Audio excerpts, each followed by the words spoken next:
millions of Americans are struggling to get a job, even with degrees. This guy right here, I want you to listen to what he has to say. Someone intelligent, someone educated, and they're having a hard time getting a job. Let's hear what he says. This job market is so cooked.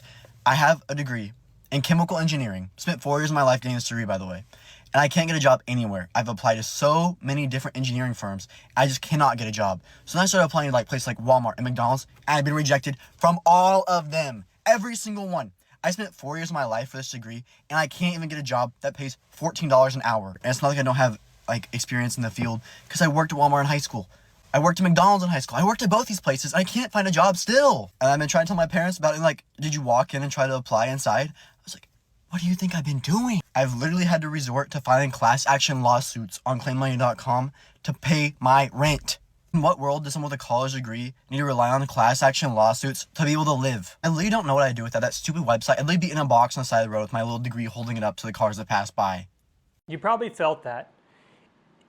With parents and the older generations too, they have no concept of this job market today.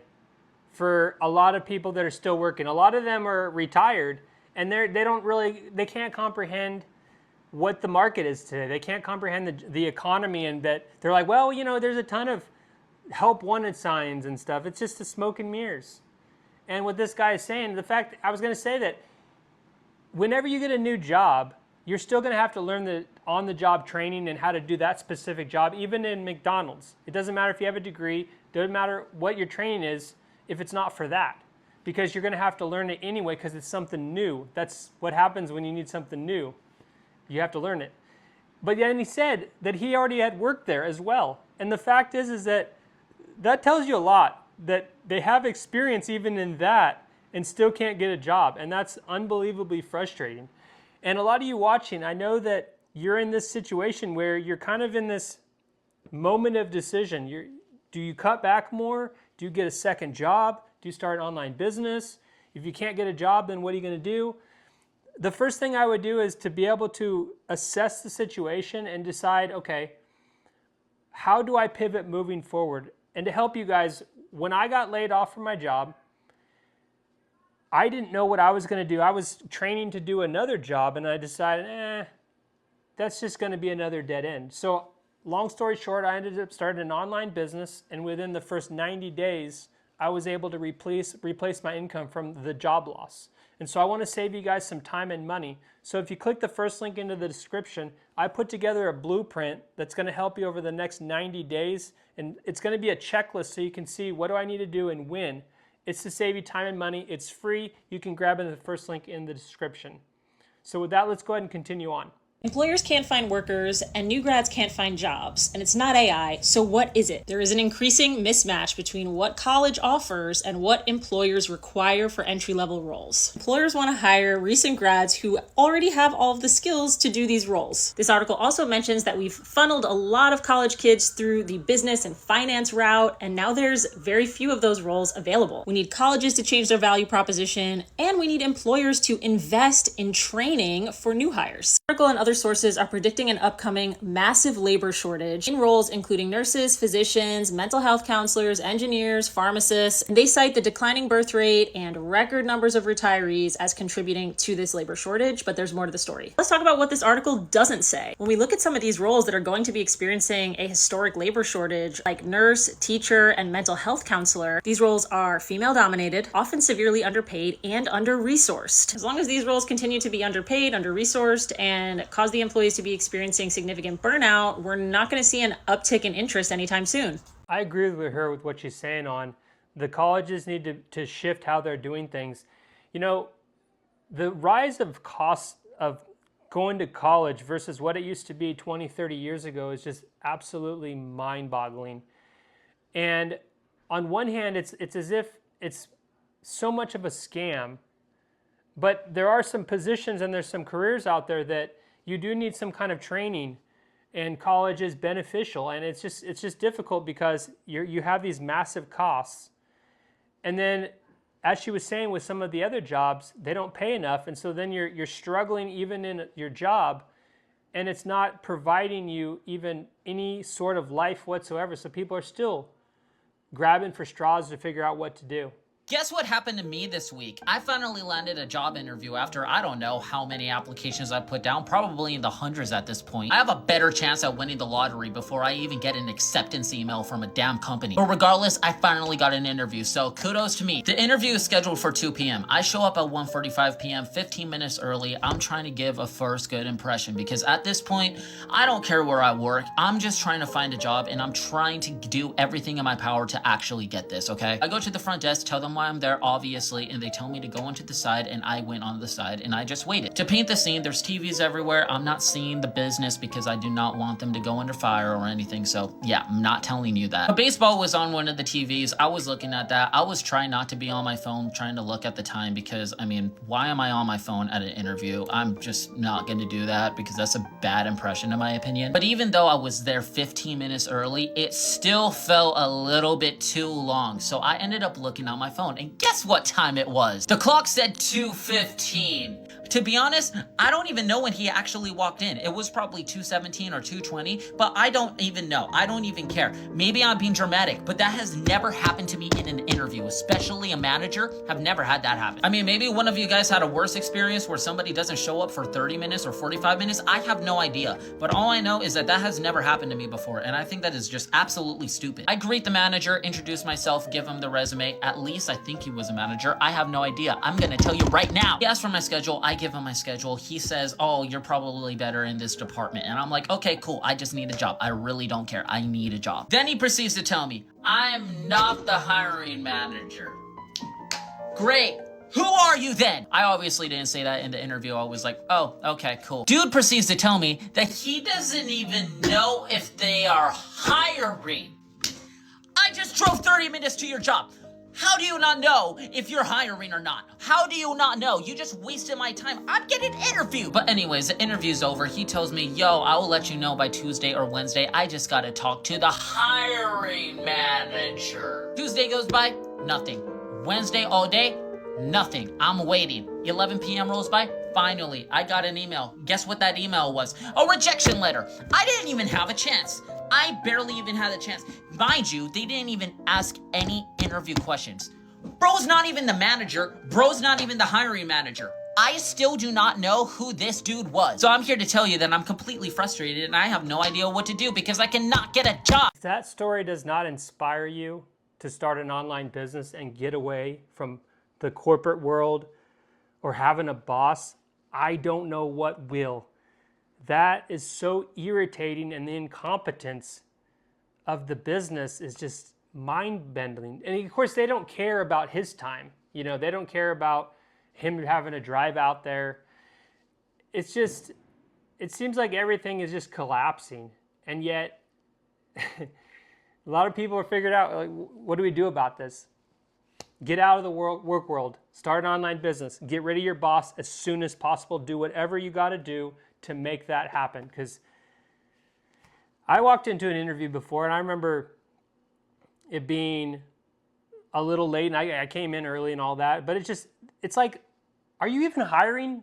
Are you looking for anyone or not? You know, and it's really interesting because I remember seeing all the signs everywhere, but yet at the same time, it doesn't seem like people are really motivated. And I think they're just trying to extract basically resources from people and not pay them, in a sense, which is, another lady's going to talk about this, but I find that really, really absolutely crazy. So yeah, being in that environment is just absolutely unacceptable. I've applied to over 1,000 jobs.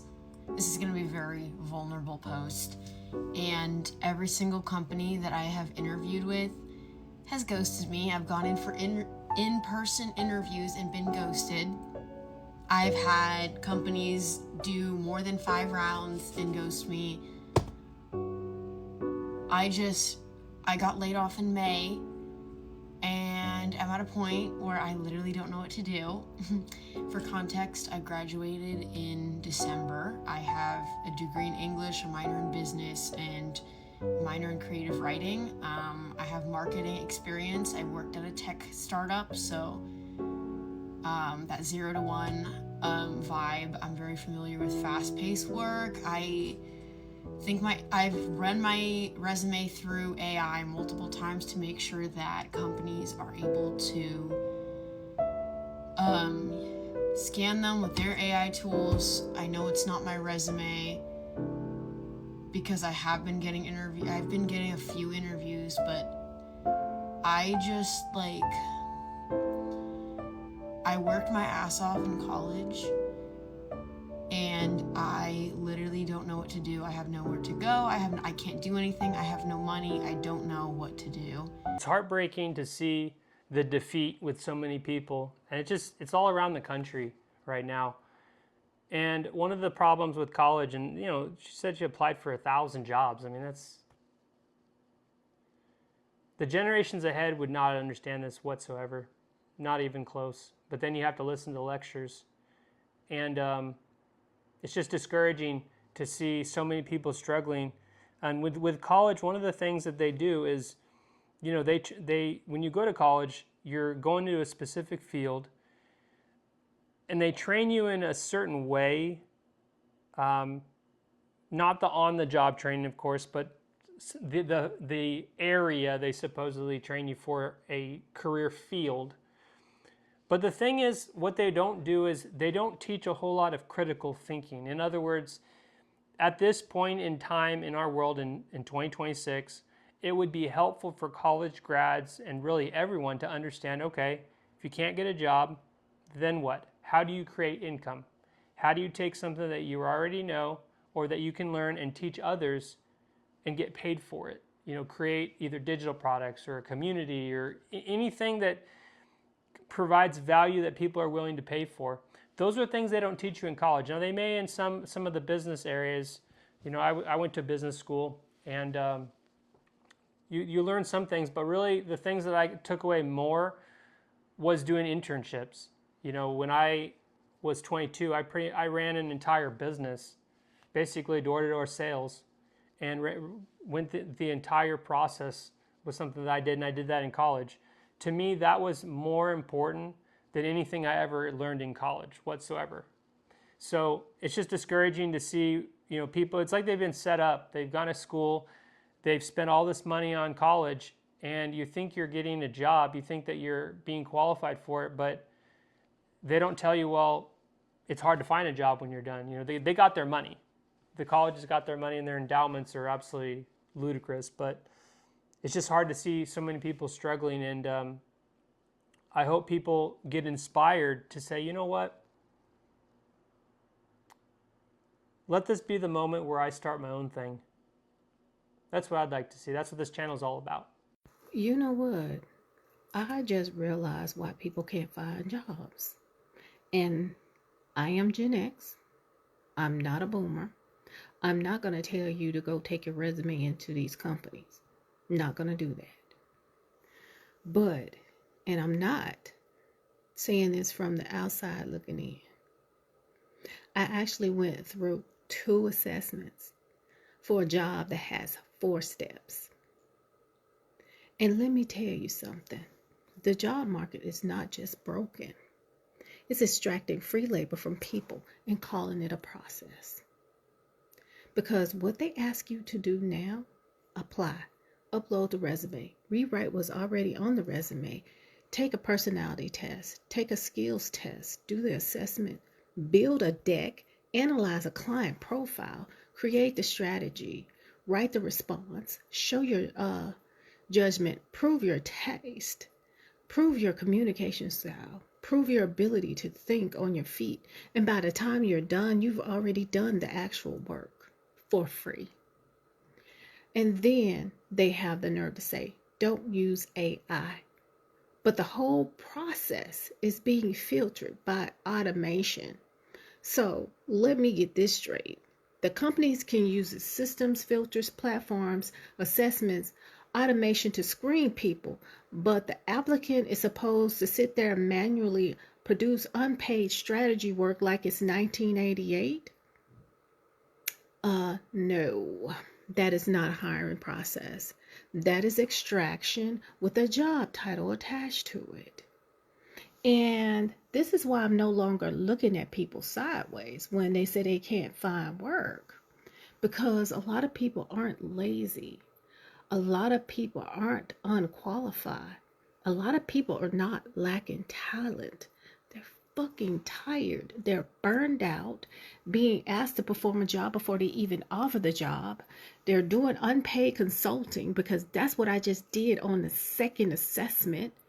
Unpaid writing, unpaid research, unpaid strategy, unpaid emotional labor, and then don't get selected, and they're supposed to just move on and do it again for the next company.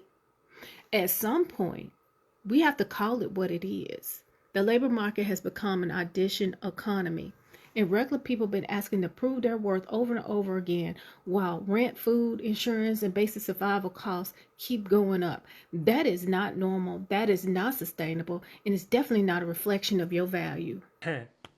There's a lot to say with that.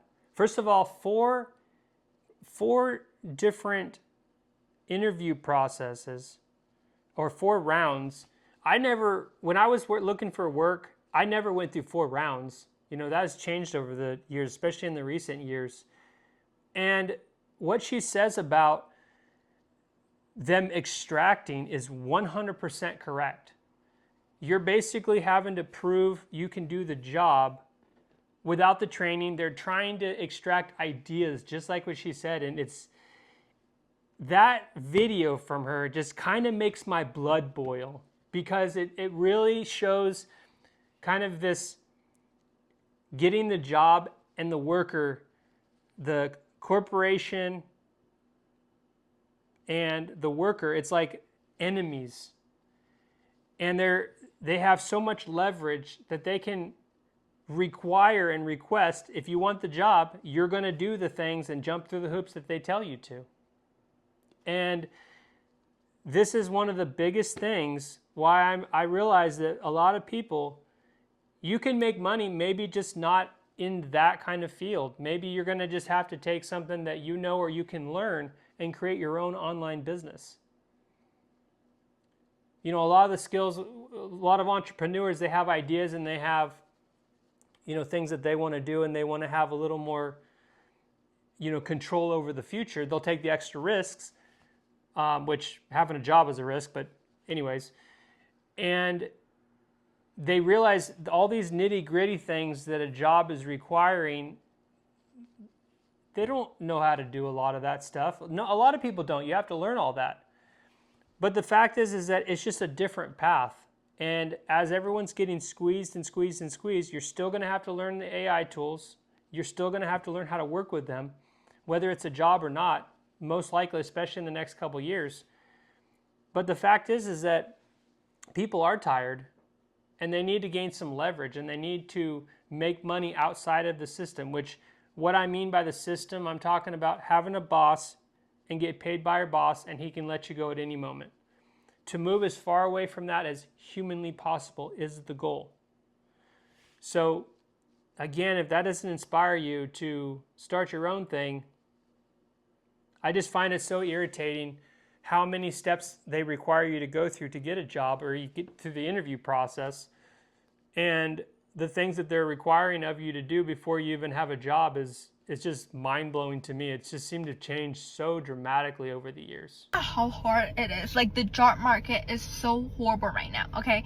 I just graduated from USC, okay? And I had a 3.8 GPA. Yeah, 3.8 GPA, and I was a finance major, right? So you're thinking, obviously, USC Marshall, what they're known for, they're a business school, right? So I should be good. Guess what? No. I have applied to well over 300 jobs thus far. Have I gotten a single offer? No, I have not gotten a single offer. I've had like one lowball offer, like horrible. It was like, for what, I want to say like $50,000 in California. $50,000 in California. That's not enough for me. Okay, like I literally cannot get a job in this job market. Okay, $50,000, I'm gonna be starving. So I really need a job right now. Like, sure, you might be thinking, well, $50,000, like that's better than nothing, right? But guys, I am way over $400,000 and that because I go to USC out of state. I spent $400,000, and now I can't get a single job offer. Like, I'm literally drowning in debt right now, okay? And I'm actually so pissed. And if it wasn't for this stupid, like, claim action lawsuit that I filed for on this slide, like, the app is, like, claimmoney.com. Like, if it wasn't for that, I would actually be piss poor. Okay, I will be piss poor right now with 0 cents in my pocket. So thanks for that, because I think I got like 1,000 something from like this Jules settlement, and like I just get like these random like payouts from time to time. So thank God for that. That at least I can get some type of money, because right now I'm literally drowning in debt. Like, please, does anybody have any tips or anything in this shitty like economy? So I hear what she's saying. $50,000 in California. You can make it. It's something, but there's no future in it. You know, could you get your own place? A lot of the income would be going to that. You probably, well, depends on where you're working. If you're in LA or you're in, you know, Irvine, that's tough. The housing thing. So could you have a job? Could you make 50,000? Yeah, people do it, of course. But then you have the other thing is you have the debt. And what's happened for Gen Z and millennials specifically is that the colleges have gotten so expensive, and they're not getting you job ready because there aren't jobs for that anymore. Like they've kind of hoodwinked you in a sense. Now, the unique thing with her specifically, she has a background in finance, so she had good grades. Grades mean absolutely nothing in the work world or making money, but you know, for a job it could be. But for instance, for her, she has the ability and she knows things about finance. So she could create an online business around something in that area that she probably knows a lot more than a lot of people know. And I think that the issue is it's like learning a new language. When you start a business and when you're running a business, how you make the money is different. How you think of taxes is different. How everything you do is different. It's like learning a completely different language. So a lot of people that have not considered or have been pushing it away to start their own thing, again, it's going to take time anyway. But every day that you wait, you're losing time and money. And it's just getting more complex and more difficult. So it's being able to change and to step out, take that first step from going from employee to entrepreneur, to get your feet wet and start moving in that direction. Again, if you want to save time and money, click the first link in the description. I put together a 90-day blueprint. It's a checklist that's going to help you go step by step what you need to focus on so you can save time and money along the way, and hopefully, as soon as possible, eliminate a boss. So we'll see you guys in the next video.